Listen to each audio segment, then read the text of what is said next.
దేవునికి స్తోత్రం. మీ అందరికీ వందనాలు. నెహెమ్య 8వ అధ్యాయము 10వ వచనంలో లాస్ట్ లైన్, యెహోవా యందు ఆనందించుట వలన మీరు బలము పొందిదరు. చిన్న ప్రేయర్ చేసుకుని వాక్యం చూసుకుందాం.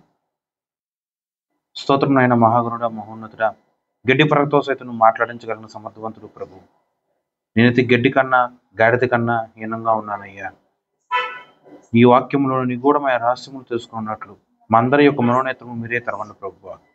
వినగలిగిన చెవులు గ్రహించే ఆత్మ ప్రతి ఒక్కరికి నువ్వే అనుగ్రహించమని యేసుక్రీస్తు నామమున ప్రార్థన చేయుచున్నాను తండ్రి, ఆమేన్. చూడండి, నెహెమ్య 8వ అధ్యాయం 10వ వచనంలో వచనం చాలా పెద్దది, కానీ దాంట్లో స్పెసిఫిక్గా చెప్తున్నాను. లాస్ట్ లైన్ మాత్రమే అడిగా. ఆ ఒక్కటి లాస్ట్ లైన్ ఏంటంటే చాలా అర్థం ఉంటుంది, కానీ మరి ముఖ్యంగా లాస్ట్ లైన్లో మాత్రము గొప్ప అర్థం ఉంటుంది. యెహోవా యందు ఆనందించుట వలన మీరు బలము పొందెదరు. మామూలుగా ఒక మనిషి బలం ఎలా పొందుతారు? ఒంట్లో బాగాలేదు, హాస్పిటల్కి వెళ్ళాం, నీరసంగా ఉంది, అసలు ఒంట్లో మొత్తం నిస్సత్తుగా ఉంది, బలం లేదండి అని చెబుతాం. అప్పుడు డాక్టర్ ఏం చెప్తాడు? బలం కలిగించే ఆహారం తిను, లేకపోతే మంచి డ్రై ఫ్రూట్స్ తిను, లేకపోతే పలానా ఫ్రూట్స్ తిను అంటారు. ఓకే, అంటే నిస్సత్తుగా ఉంటే గనక బలం కోసం దానికి తగిన విధంగా ఆహారం తీసుకోవాలి. ఇక్కడ ఆహారం గురించి ఎక్కడా రాయలే. శరీరానికి బలం ఇచ్చేదేమో ఆహారము, కానీ క్రైస్తవుడికి ఆత్మీయ బలం ఇచ్చేది ఏంటిది? యెహోవా యందు ఆనందించుట. యెహోవా యందు ఆనందించుట, దానికి కొనసాగింపు ఏం రాశారు? మీరు దుఃఖపడకుడి. ఆనందానికి కంప్లీట్ ఆపోజిట్ పదం ఏంటి? దుఃఖం. ఓకే, సంతోషానికి వ్యతిరేకము దుఃఖము, ఆనందానికి వ్యతిరేకము దుఃఖం. మీరు దుఃఖపడకుడి, మీరు యెహోవా యందు ఆనందించుట వలన మీరు బలము పొందెదరు. నీ యొక్క విశ్వాస జీవితంలో నువ్వు బలం పొందాలంటే ఎలా సాధ్యం? అది దుఃఖపడితే నువ్వు బలం పొందుతావా? కృషించి వేసారిపోతే నువ్వు ఆత్మీయంగా బలం పొందుతావా? 24 గంటలు అలాగే కూర్చొని ఏడుపులు, పెడబొబ్బులు, కన్నీరు, దుఃఖము, వేదన, చింత, బాధ, దిగాలుగా కూర్చొని దీర్ఘాలోచనలతో రేపేమైపోతుంది, రేపేం తిందాం, ఏం ధరిస్తాం, ఏమి కూడబెట్టుకుందాం, రేపనే రోజు ఏమైపోతామో అన్న దురాలోచనలు మన హృదయంలో పెట్టుకొని అలాగే ఉంటే గనక నువ్వు విశ్వాస జీవితంలో బలం పొందుకుంటావా? పొందుకోలేవు. అవన్నీ ఇహలోక సంబంధమైన ఆలోచనలు, టెన్షన్స్. కానీ ఒక క్రైస్తవుడు అతని యొక్క ఆత్మీయ జీవితంలో బలము పొందుకోవాలని ఆశించినట్లయితే, యాక్చువల్గా అది కంపల్సరీ కావాలి. మీరు అలా ఆశించారు, కానీ ఎలా చేస్తే మీరు బలం పొందుకుంటారో మీకు తెలుసో లేదో నాకు తెలియదు. కానీ ఈ యొక్క వాక్యం నెహెమ్యా 8:10లో స్పష్టంగా చెప్తున్నారు దేవుడి యొక్క వాక్యం. నువ్వు గనక యెహోవా యందు ఆనందిస్తే అప్పుడు నువ్వు బలం పొందుకుంటావు. నువ్వు కనుక దుఃఖపడ్డావు అనుకో, నువ్వు బలం పొందుకుంటావా? లేదు, ఉన్న బలంగాతో ఊడిగైపోతుంది. యెహోవా యందు ఆనందించుట వలన మీరు బలం పొందెదరు. బాబు, సందర్భానుసారంగా మాట్లాడినట్లయితే కనుక ఇక్కడ ఉన్న పరిస్థితి ఏంటంటే, నెహెమ్యా అంటే వెంటనే ఏం గుర్తొస్తుంది? కూలిపోయిన, కాల్చబడిన, పడదోయబడి ఉన్న, పాడు చేయబడి ఉన్న, ధ్వంసం చేయబడి ఉన్న యెరూషలేము యొక్క ప్రాకారము గోడలను తిరిగి కట్టించిన ఒక గనుడు, ఆత్మీయపరుడు, యోధుడు. ఆయన ఈ గోడలన్నీ కట్టించిన పిమ్మట 52 రోజుల్లో తిరిగి గోడలు కట్టించి తర్వాత ఆ యొక్క గోడల దగ్గర ఇజ్రాయేల్ ప్రజలందరినీ కూడా పిలుస్తారు. వాళ్ళందరూ కూడా వస్తారు. వచ్చినప్పుడు ఈ యొక్క నెహెమ్యా గారు, అలాగే కొంతమంది లేవీయులు, అలాగే ఎజ్రా ప్రవక్త, శాస్త్రీయగు ఎజ్రా ప్రవక్త, ఈ ముగ్గురు ఉండి అక్కడ ఇజ్రాయేల్ ప్రజలను ఉద్దేశించి కొన్ని మాటలు మాట్లాడతారు. అదంతా కూడా 8వ అధ్యాయంలో 1st వచనం నుంచి రాసుంటుంది. నేను చదువుతా చూడండి. 7వ నెల రాగా ఇజ్రాయేలు తన పట్టణంలోని నివాసులై ఉండిరి. అప్పుడు జనులందరూ ఏక మనస్కులై నీటి గుమ్మమున ఎదుట నున్న మైదానమునకు వచ్చి యెహోవా ఇజ్రాయేలుకు ఆజ్ఞాపించిన మోషే ధర్మశాస్త్ర గ్రంథమును తెమ్మని ఎజ్రా అను శాస్త్రితో చెప్పగా, యాజకుడైన ఎజ్రా 7వ మాసమున మొదటి దినమున చదువబడిన దాన్ని గ్రహించగల స్త్రీ పురుషులు కలిసిన సమాజం అంతటి ఎదుటను ఆ ధర్మశాస్త్ర గ్రంథమును తీసుకుని వచ్చి నీటి గుమ్మమున ఎదుటనున్న మైదానములో ఉదయం మొదలుకొని మధ్యాహ్నం వరకు, చూడండి, ఉదయం మొదలుకొని మధ్యాహ్నం వరకు అంటే ఆలోచన చేసి చెప్పు, ఎన్ని గంటలు? ఉదయమును మొదలుకొని మధ్యాహ్నం వరకు ఎన్ని గంటలు? ఉదయం అంటే ఎన్నింటికి? మధ్యాహ్నం అంటే ఎన్ని అంటే ఎన్ని గంటలు ఉంది? 6 గంటలు ఏం చేశారు వాళ్ళు? 6 గంటలు ఏం చేశారండి? 6 గంటల పాటు ఒకే ఒక పని చేశారు. అది ఏంటి ఆ పని? నీటి గుమ్మను ఎదురున్న మైదానంలో ఉదయం మొదలుకొని మధ్యాహ్నం వరకు నిలిచి ఉన్న ఆ స్త్రీ పురుషులకును తెలివితో వినగలిగిన వారందరికీ చదివి వినిపించుచూ వచ్చెను. ఆ జనులందరూ ధర్మశాస్త్ర గ్రంథమును శ్రద్ధతో వినిరి. ఇప్పుడు మీరు 8వ అధ్యాయంలో మొదటి వచనంలో కూడా రాసును చూసారా, మోషే ధర్మశాస్త్రం అని. మోషే ధర్మశాస్త్రం అంటే ఏంటంటే 5 గ్రంథాలు కలిపితే మోషే ధర్మశాస్త్రం. ఈ ఇండెక్స్ మీరు ఓపెన్ చేసినట్లయితే దాంట్లో రాసి ఉంటుంది. ఆది కాండము, నిర్గమాకాండము, లేవి కాండము, సంఖ్యాకాండము, ద్వితీయోపదేశ కాండము, ఈ 5 గ్రంథాలు కలిపితే మోషే ధర్మశాస్త్రం. ఈ యొక్క మోషే ధర్మశాస్త్రము ఆ యొక్క గ్రంథాన్ని ఈ యొక్క ఎజ్రా ప్రవక్త తీసుకొచ్చి దాంట్లో ఇలా చక్కగా శ్రద్ధ కలిగి చదివి అర్థం చేసుకుని ఆ యొక్క విశ్వాసులుగా ఉన్న ఇజ్రాయెల్ ప్రజల్లో కొంతమందిని, ఒక లిమిటెడ్ పీపుల్, స్త్రీలను పురుషులను పిలిపించి వాళ్ళ చేతిలో ఈ పుస్తకం పెట్టి చదవమంటారు. చదవమని చెప్పిన ఎప్పుడు? మార్నింగ్ చదవమన్నారు. మార్నింగ్ నుంచి ఆఫ్టర్నూన్ వరకు ఏ పని చేశారు? కాళ్ళు నొప్పులు పుట్టుని కూర్చున్నారా? ఒక చోటే అలా ఉంటే శరీరం సహకరించట్లేదని అటు ఇటు జరిగారా? మీరు ఆలోచన చేయండి. ఇదే వాక్యం శ్రద్ధగా మీరు ఒకసారి దేవుడి దగ్గర విచారం చేయండి. గ్రంథం చదవాలి అన్న ప్రేరేపణ కలిగిందంటే దానికి కారణమే పరిశుద్ధాత్మ దేవుడు. ఆ గ్రంథము చదువుతున్నప్పుడు నిద్రవశం అవ్వకుండా దేవుడితో ముచ్చటించే ఒక అనుభవంలోనికి వెళ్ళామంటే దానికి కారణం పరిశుద్ధాత్మ దేవుడు. కొన్ని నిమిషాల పాటు చదివినా సరే అది నీ సొంత శక్తి కాదు, దేవుడి యొక్క ప్రేరేపణతో జరిగినది. అటువంటిది ఒకానొక రోజు మార్నింగ్ మొదలుకొని ఆఫ్టర్నూన్ వరకు శ్రద్ధగా చదివి అర్థం చేసుకున్నారంటే దేవుడి యొక్క పని ఆ యొక్క ప్రజల మధ్య ఎంత ఘనంగా జరుగుతుంది ఆలోచన చేసుకో. అది మనిషి చేసిన క్రియ. గ్రంథం మామూలుగా పట్టుకుంటాం అన్నా లేదా ఒక లైన్ చదవటం అన్నా కూడా పరిశుద్ధాత్మ ఇచ్చే ప్రేరేపణ అది. అలాంటిది సుమారు 6 గంటల పాటు చదువుతున్న వాళ్ళు ఎంత శ్రద్ధగా ఉన్నారు, వినిన వాళ్ళు ఎంత శ్రద్ధగా ఉన్నారు, అర్థం చేసుకునే వాళ్ళు ఎంత శ్రద్ధగా అన్ని అర్థం చేసుకున్నారు. అంటే ఎంత ఆసక్తి కలిగి దేవుడి యొక్క వాక్యము పట్ల, జీవము కలిగిన దేవుడి యొక్క ధర్మశాస్త్రం పట్ల ఆ బిడ్డలు అందరూ ఉన్నారు, ఇజ్రాయెల్ ప్రజలు ఉన్నారు. ఆలోచన చేయండి. ఇదంతా మీరు ఎన్ని గంటలు? 6 గంటలు. మనం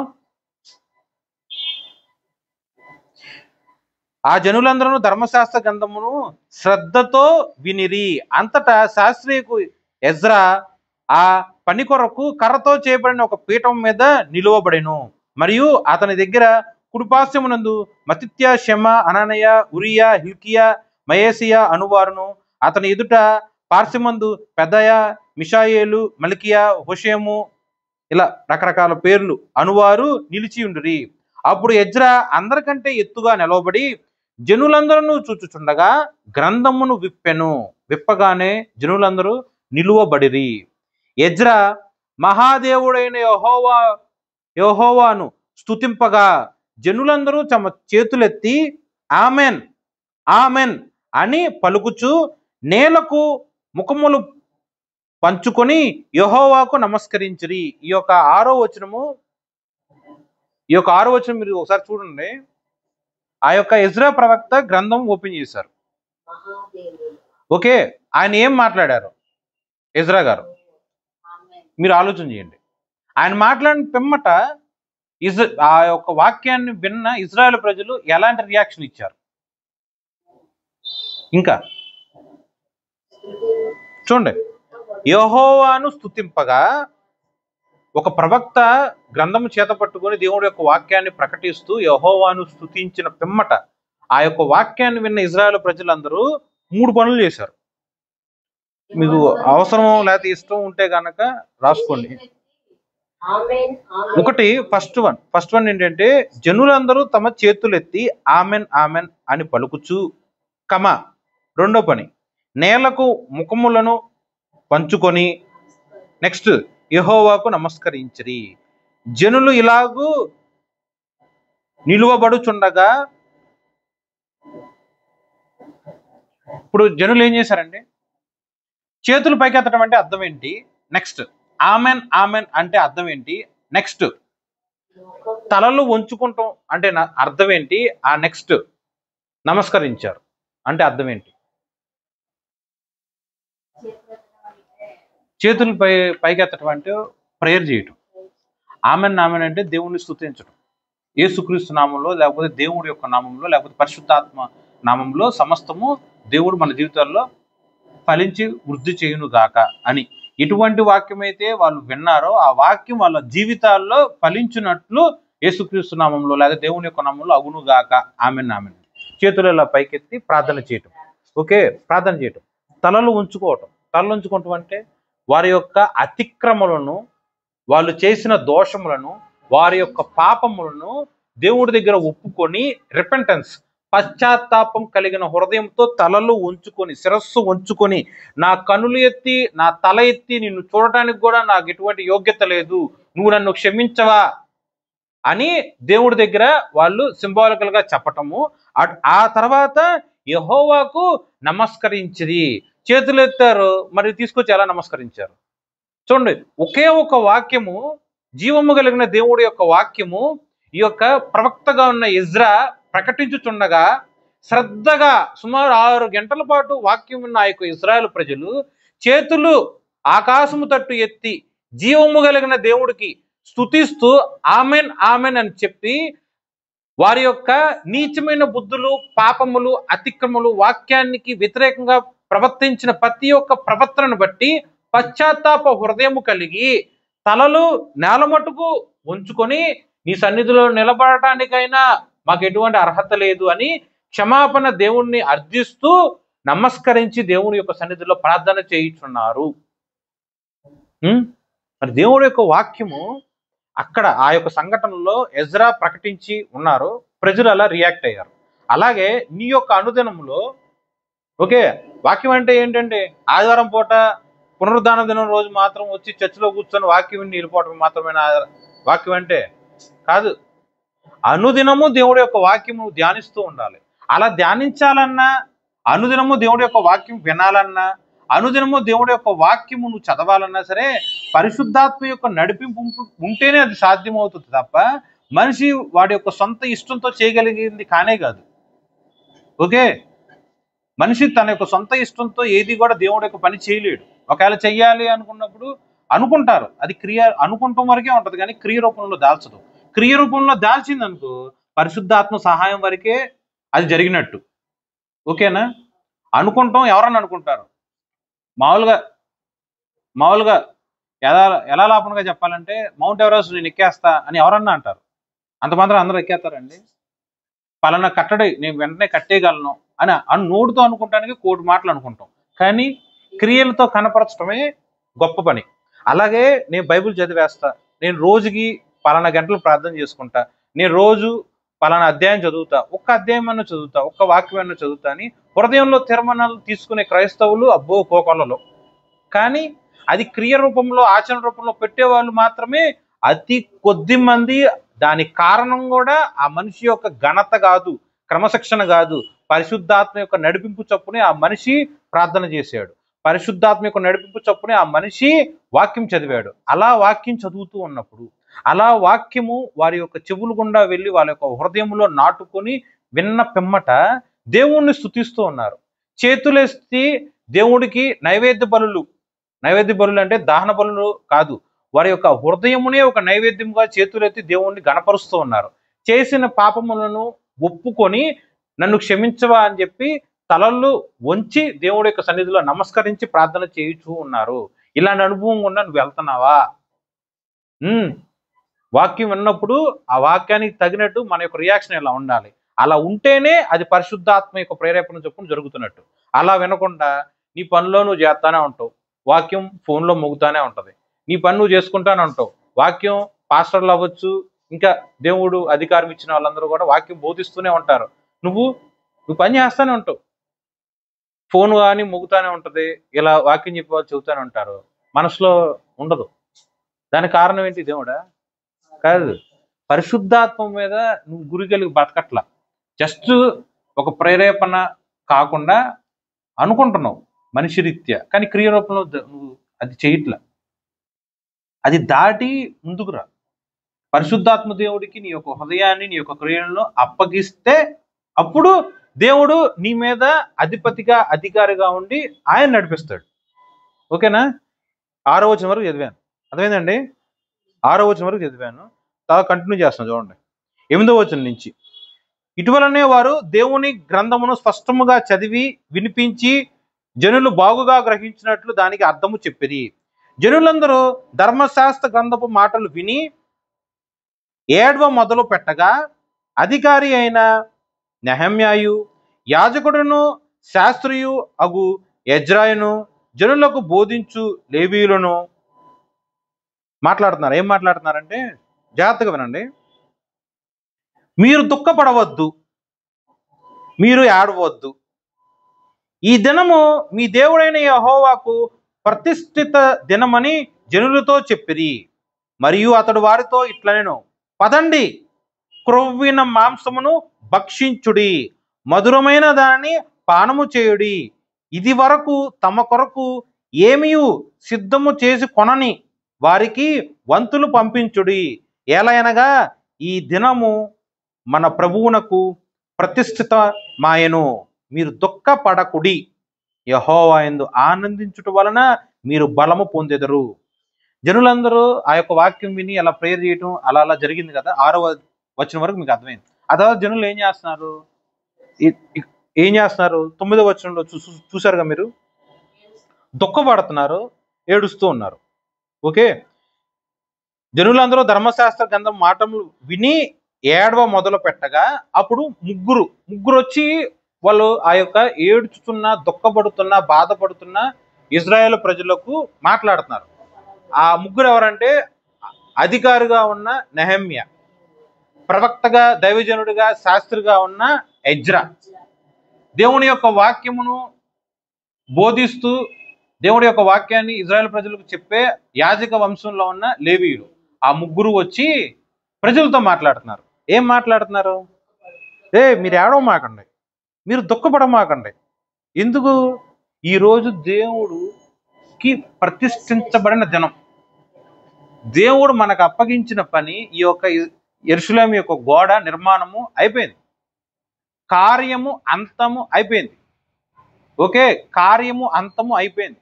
దేవుడు ఏదైతే పని అప్పచెప్పాడో ఆ పని మొత్తం దేవుడు మనల్ని నిలబెట్టి మన ద్వారా మనల్ని వాడుకొని ఆ పని మొత్తం దేవుడు సమాప్తం చేసి ఉన్నాడు.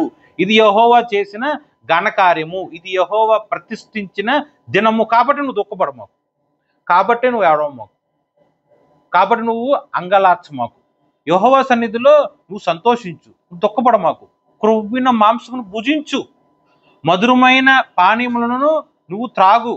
ఎవరైనా సరే నీ యొక్క తోటి విశ్వాసులుగా, తోటి ఇజ్రాయేల్ ప్రజలుగా ఉన్న స్నేహితులు అవ్వచ్చు, బంధువులు, చుట్టాలు అవ్వచ్చు, ఎవరైతే వాళ్ళు ఆహారము సిద్ధము చేసుకొనకుండా ఉన్నారో చూసి వాళ్ళకి నీ దగ్గర ఉన్న ఆహారంలో కొంత వంతులుగా వాళ్ళకి ఇవ్వు, కానీ నువ్వు మాత్రం దుఃఖపడమాకు.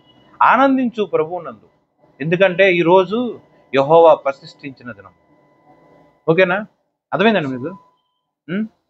మరి చాలా మంది చెప్తారుగా ఏడవమంటారుగా, చాలా మంది అంటారుగా ఉపవాసం అనండి.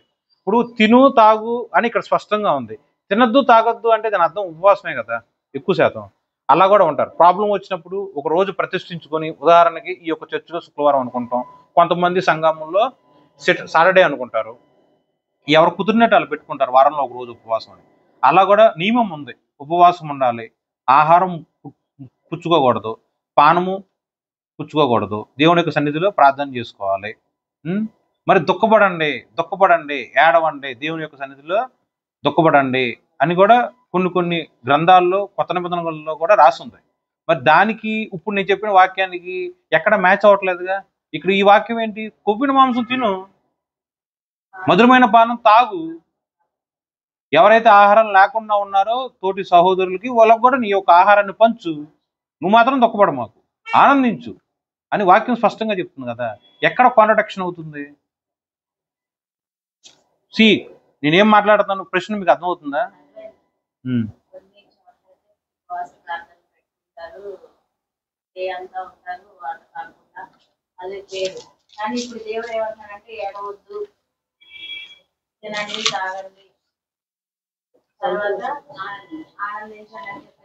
నెహెమ్యా 8వ అధ్యాయం మీరు చూసారు కదా. ఇప్పుడు నెహెమ్యా 1వ అధ్యాయంలోకి రండి.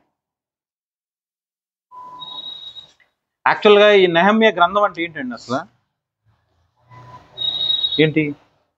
ఈ యొక్క అధిపతిగా ఒక రాజుకి గిన్నె అందించే ఆ యొక్క వ్యక్తిగా ఉన్న ఈ యొక్క నెహెమ్యా గారు ఏం చేస్తాడు? యెరూషలేము యొక్క గోడలను కడతాడు. ఆయనకేం పని కడతానికి? కొన్ని డబ్బు ఉందా?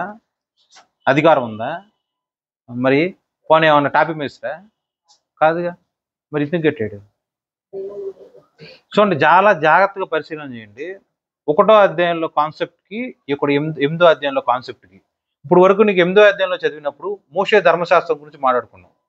ప్రజలు ఆ యొక్క వాక్యం విన్నప్పుడు ఓకే, వాళ్ళు ఎంత శ్రద్ధగా విన్నారు, విన్న ఆ యొక్క వాక్యాన్ని బట్టి దేవుని ఎలా స్తుతించారు, వారి యొక్క పాపములను ఎలా ఒప్పుకున్నారు, క్షమాపణ అడిగి ఉన్నారు. ఆ తర్వాత యెహోవా కొరకు ప్రతిష్ఠింపబడిన ఆ యొక్క దినమును కాబట్టి ఈ లోక సంబంధంగా ఎటువంటి దుఃఖములు, ఏడుపులు, పెడబపులు లేకుండా కేవలము ఆత్మయందు ఆనందించు, అది నీ యొక్క ఆత్మీయము బలముగా దేవుడు మారుస్తాడు అని ఆ యొక్క 8వ అధ్యాయంలో 1 నుంచి 10వ వచనం వరకు మీరు చూశారు.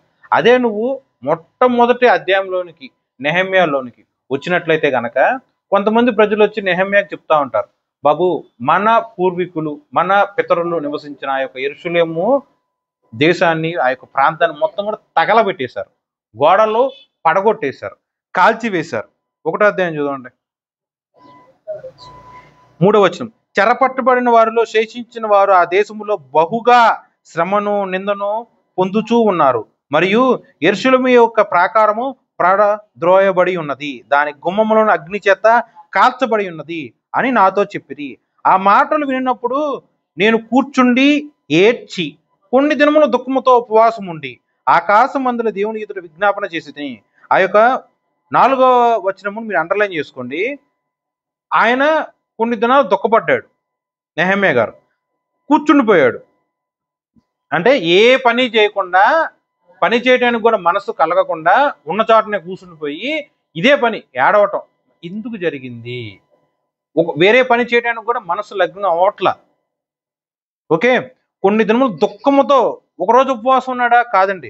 కొన్ని దినాల పాటు. ఒకరోజు దుఃఖపడ్డా? కాదు. కొన్ని దినముల పాటు దుఃఖంతోనే ఉన్నాడు, కొన్ని దినముల పాటు ఉపవాసం చేస్తూనే ఉన్నాడు, చేస్తూ ఆకాశం ముందున్న దేవుడి వైపు తిరిగి ప్రార్థన చేస్తూ ఉన్నాడు. ఓకే, అర్థమైందండి?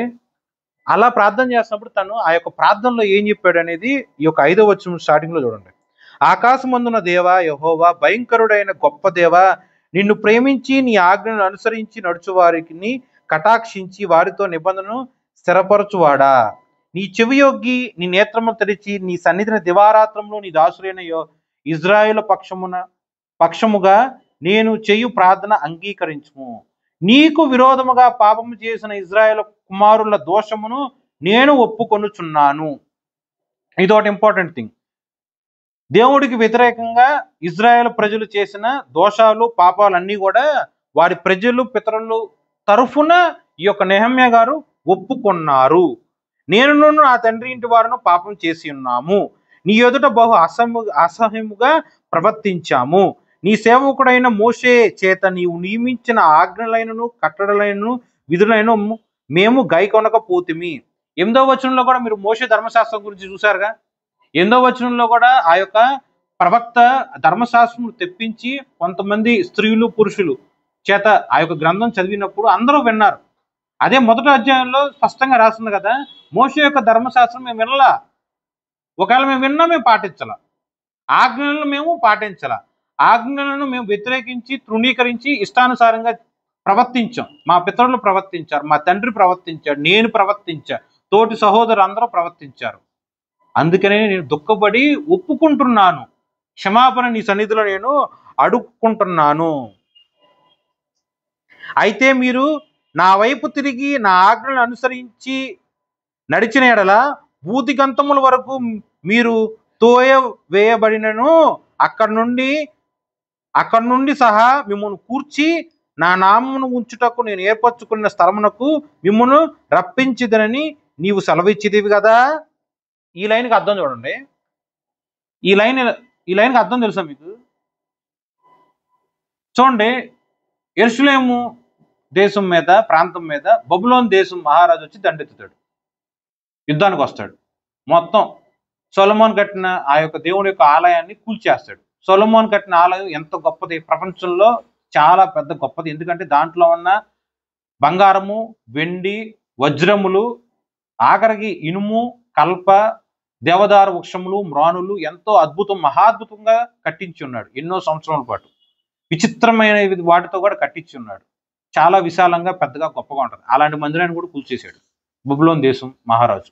ఓకే, అంత మాత్రమే కాకుండా ఆ యొక్క యెరూషలేము ప్రాంతంలోని ప్రాకారము గోడలన్నీ కూడా గుమ్మాలతో సహా పగలగొట్టేయటం, ధ్వంసం చేయటం, అగ్ని చేత కాల్చివేయటం, కూల్చేయటం చేశారు. ఇప్పుడు యెరూషలేములో ఏముంది?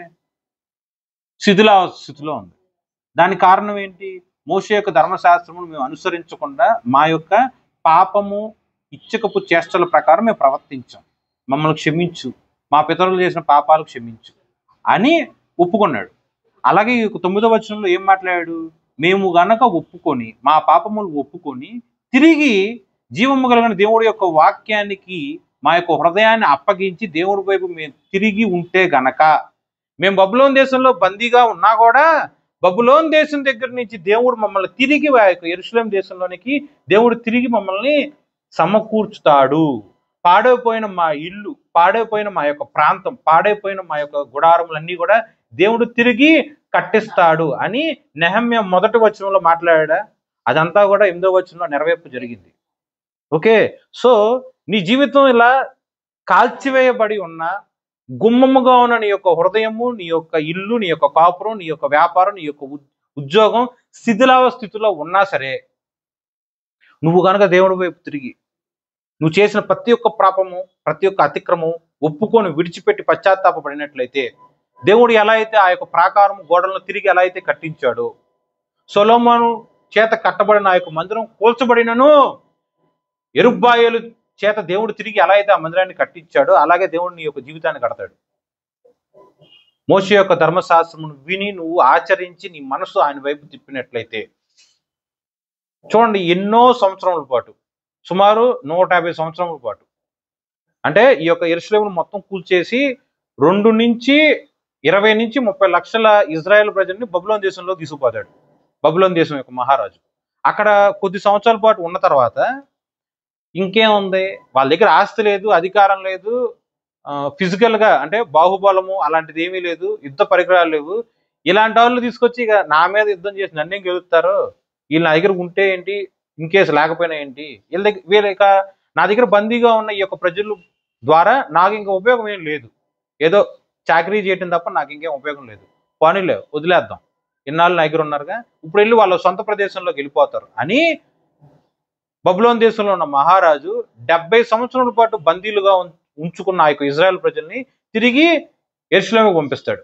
70 సంవత్సరాల తర్వాత పాడైపోయిన ఆ యొక్క యెరూషలేము ప్రాంతంలో వచ్చిన తర్వాత ఆ యొక్క దేవుడి యొక్క పని, దేవుడి యొక్క ఆత్మ చొప్పున, ప్రేరేపణ చొప్పున, అన్నిటికన్నా మించి దేవుడిచ్చిన వాగ్దానము చొప్పున యెషయా ప్రవక్తలో ఈ యొక్క అంతా స్పష్టంగా రాసి ఉంటుంది.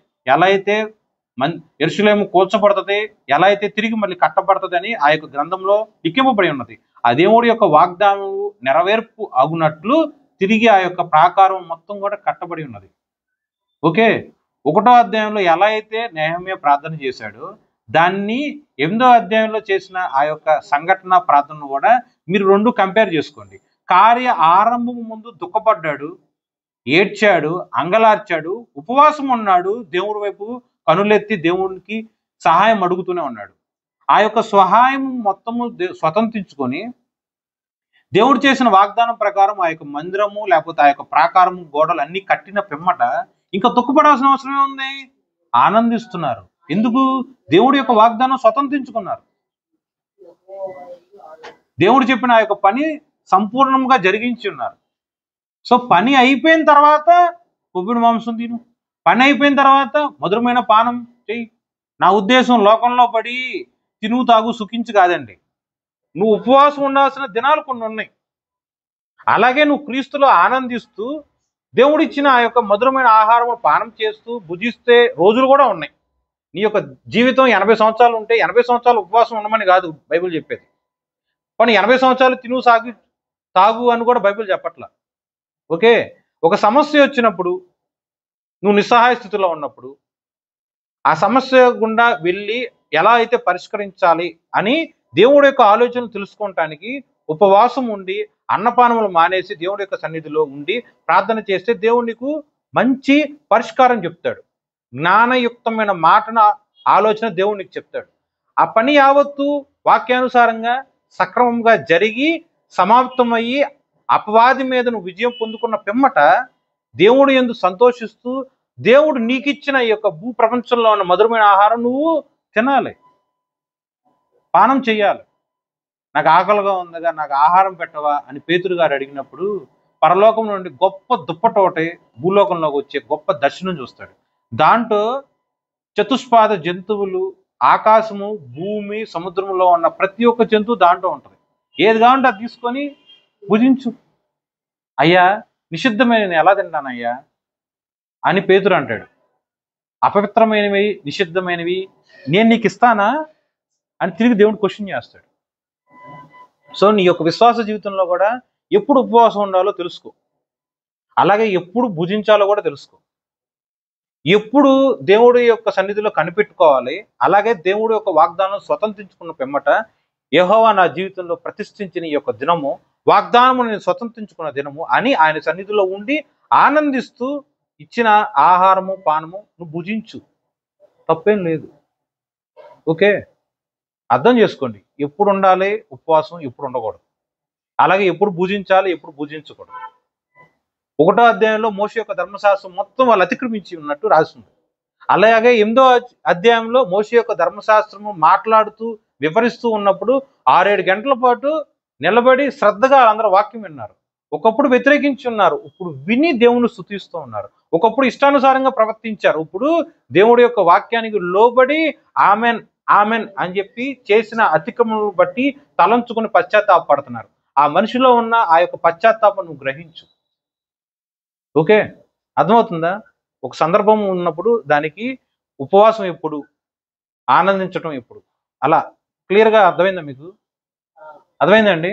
నెహెమ్యా యొక్క జీవితంలో అలాగే ఇజ్రా ప్రవక్త ఎలా ప్రవర్తించారు, అలాగే లేవీలు ఎలా ఉన్నారు.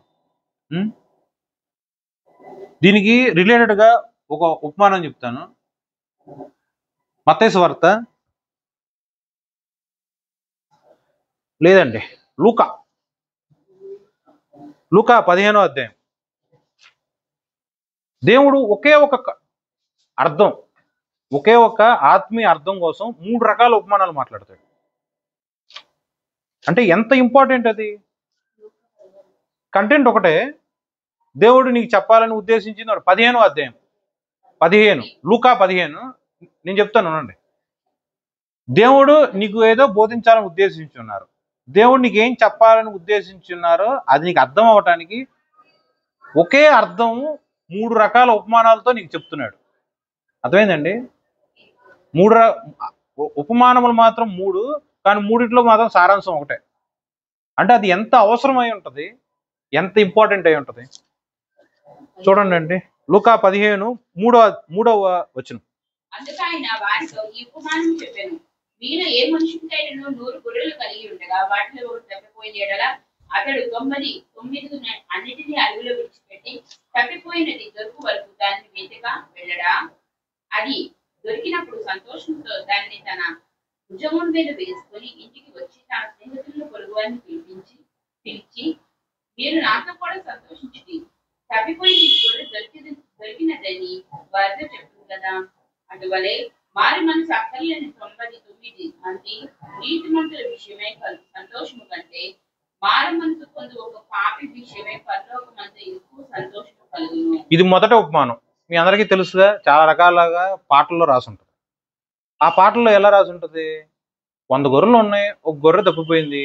సో దేవుడు ఏం చేశాడు? 99 గొర్రెలను వదిలేసి తప్పిపోయిన ఆ గొర్రె దగ్గరికి వెళ్ళిపోయి ఆ గొర్రెని మళ్ళీ తెచ్చి ఈసారి ఆయన సంకనెత్తుకుని దాన్ని బొజ్జకిచ్చి లాలిచ్చి పెడతాడు. ఓకే, ఇది పాటల్లో కానీ ఇప్పటి వరకు నాకు తెలిసింది అయితే కనుక. కానీ ఈ ఒక వాక్యం అర్థం ఏంటో తెలుసా? అది తప్పిపోవాలా గొర్రె పిల్ల, దాని అంతటా అది పారిపోయింది.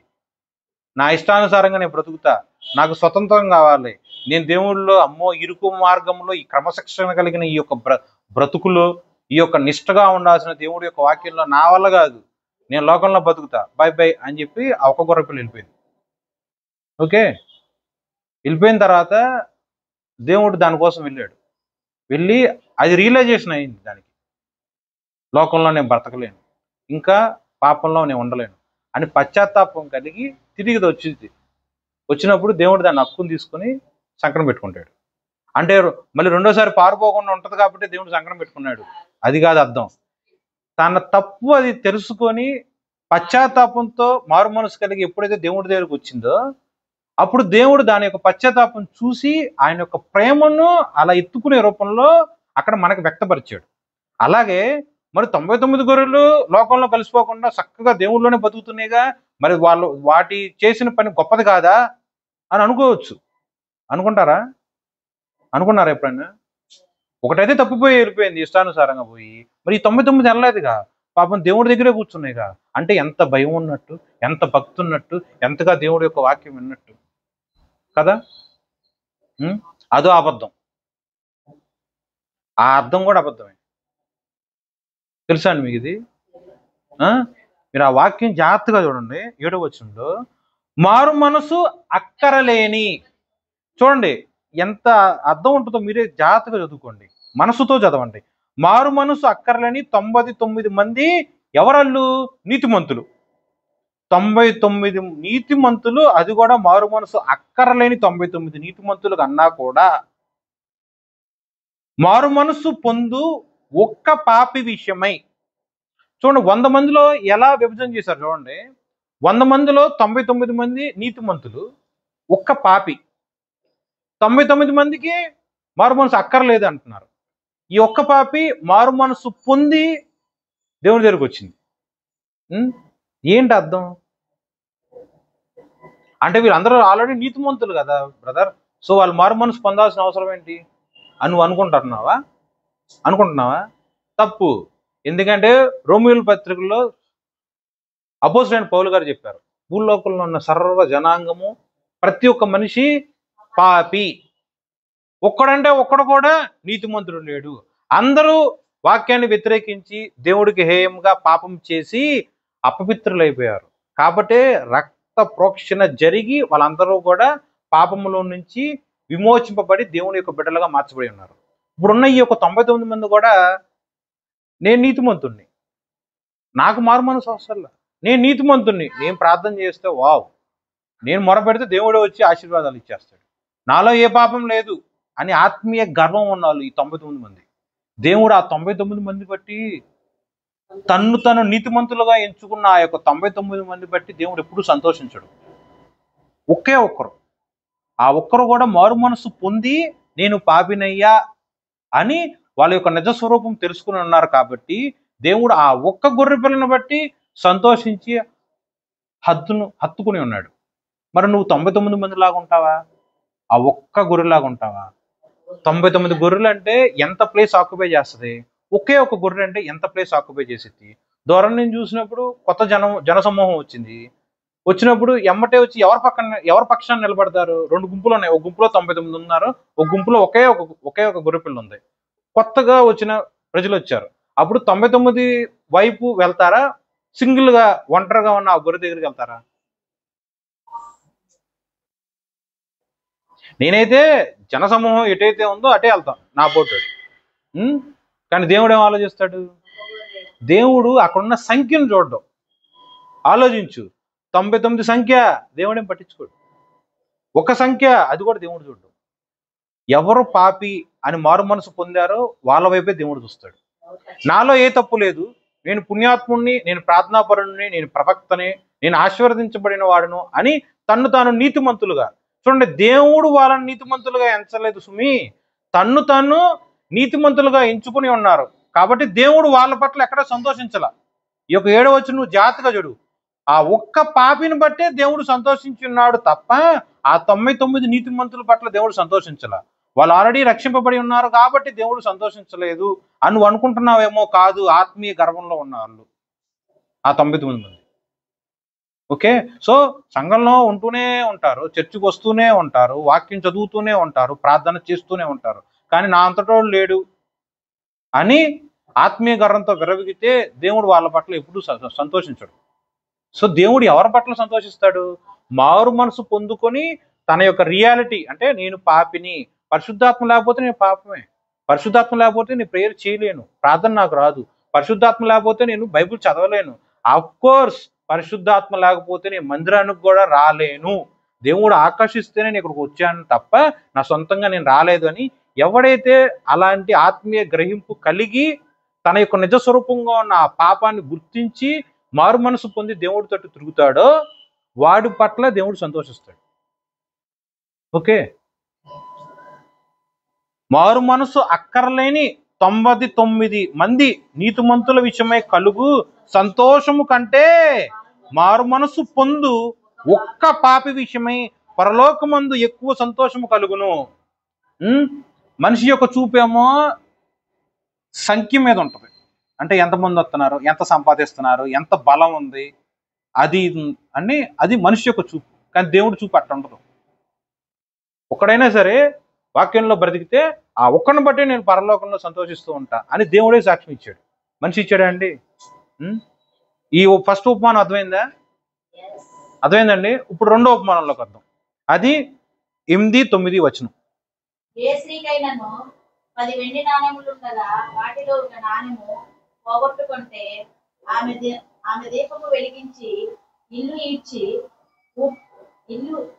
ఇల్లు ఊడ్చి అది దొరుకు వరకు జాగ్రత్తగా వెతకదా?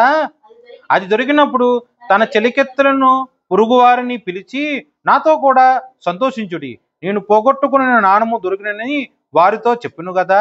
ఈ యొక్క 8-9 వచనాల్లో ఆ స్త్రీ ఎవరంటే ఒక ఉపమానంగా దేవుడు పెండ్లి కుమారు, అంటే ఈ యొక్క వెండి నాణాలు లేకపోతే అక్కడ నగలు ఎప్పుడు వాడతారు ఆడవాళ్ళు? ఏదైనా సరే ఘనకరమైన కార్యము, ఫంక్షన్స్, వివాహ వేడుకలు లాంటివే వాడతారు. అంటే ఇంట్లో ఉన్నప్పుడు నగలేసుకుని తిరుగుతారండి? కాదు కదా. సో ఒక పర్టికులర్ ఎంజాయబుల్ మూమెంట్. సో అది కూడా వాళ్ళ సొంత దాని గురించి. ఉదాహరణకి అన్నిటికన్నా ఎక్కువ స్త్రీ ఎక్కువగా ముస్తాబయ్యేది దేని గురించి? పెళ్లిలోనే కదా. సో ఇలా పెళ్లి సంఘటన ఇక్కడ పెట్టుకోండి. ఆ పెళ్లి సంఘటన ఆ యొక్క సందర్భంలో ఆ స్త్రీ తనకి ఇంత కలిగి ఉన్నది, ఇంత డబ్బు అవ్వచ్చు, ఇలా 10 వెండి నాణాలతో కూడింది అవ్వచ్చు. 10 వెండి నాణాలతో కలిపి ఒక మంచి నెక్లెస్ వస్తుంది, లేకపోతే ఒక పెద్ద ఆభరణం లాగా ఉంటుంది. దాంట్లో ఒకటి మిస్ అయింది. సో వెళ్తుంటుందా ఉండదా? ఉదాహరణకి పూసల దండ ఉందండి, పెద్ద మంచి పూసల దండ, దాంట్లో ఒక పూస జారి పడిపోయింది. సో అప్పుడు ఆ యొక్క పూసల దండ అందంగా ఉంటుందా? అలాగే ఈ 10 నాణ్యాల చేత, వెండి నాణ్యాల చేత అమర్చబడ్డ ఆ యొక్క నగ ఉంటే మంచిగా ఉంటుంది. కానీ 9 నుండి 10ది అక్కడి నుంచి లేదు, పోయింది, డెఫిషియెంట్ కంటికి కనిపిస్తుందిగా. అప్పుడు ఎమ్మట ఆ స్త్రీ ఏం చేసింది? దీపం వెలిగించింది, వెలుగు కోసం చూసింది.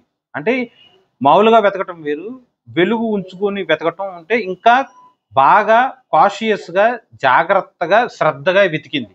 ఇల్లంతా ఊడ్చింది, ప్రతి ఒక్క మూల పట్టుకుని ఊడ్చింది, ఎతికింది, మొత్తానికి దొరికింది కదా అని చెప్పి తను సంతోషం తన వరకే పెట్టుకుందా? లేదు. చుట్టుపక్కల అందరినీ చెలికత్తలు ఉన్నారంటే ఆవిడ ఆశపరురాలా కాదా? సాధారణమైన స్త్రీయా? చెలికత్తలు ఉన్నప్పుడు చెలికత్తలు రండి మనిషికో దీపం వెలిగించండి, చెలికత్తలు రండి మనిషికో చీపురు తీసుకొని ఓడవండి అని అనొచ్చుగా. ఛాన్సులు ఇవ్వండి. ఇంటి యజమానురాలు కింద 10 మంది పని వాళ్ళు ఉన్నారు, నా డబ్బులు పలానా నగబడిపోయింది, ఇల్లంతా ఎత్తుకు అని చెబుతారా చెప్పరా? మీరే చెప్పండి. చెబుతారు కదా. మరి ఈ అమ్మాయి తను సొంతంగా చేసుకుంది. సో ఇది ఈ యొక్క ఉపమానంలో కూడా చూడండి, మళ్ళీ కంటిన్యూ చేస్తాను. ఈ ఉపమానంలో కూడా తన యొక్క సొంత అనుభవమే దేవుడు ఇక్కడ చెప్తున్నాడు. చెలికత్త తన బంగారము, తన నగ పోగొట్టుకున్నప్పుడు తన యొక్క రియాక్షన్ ఎలా ఉంటుంది? ఒక కాపరి తన యొక్క గొర్రెపిల్ల పోగొట్టుకున్నప్పుడు వారి యొక్క రియాక్షన్ ఎలా ఉంటుంది? సో ఉపమానం చెప్పేటప్పుడు నేను ఆకలిగా ఉన్నప్పుడు నా పస్తు బట్టి నా ఆకలి నాకు తెలుస్తుంది. ఎదుటోడు ఆకలిని బట్టి బాబు నీకు అంత ఆకలి ఉంది, నువ్వు అసలు ఆకలే లేదు అని నేను ఎలా చెప్పగలను? నా వస్త్రహీనత నా లేమి నాకు తెలుసు, చూసేవాడికి ఏం తెలుస్తుంది? ఏదన్నా సలహాలు ఉచితంగా ఇచ్చేటప్పుడు ఏమంటాం?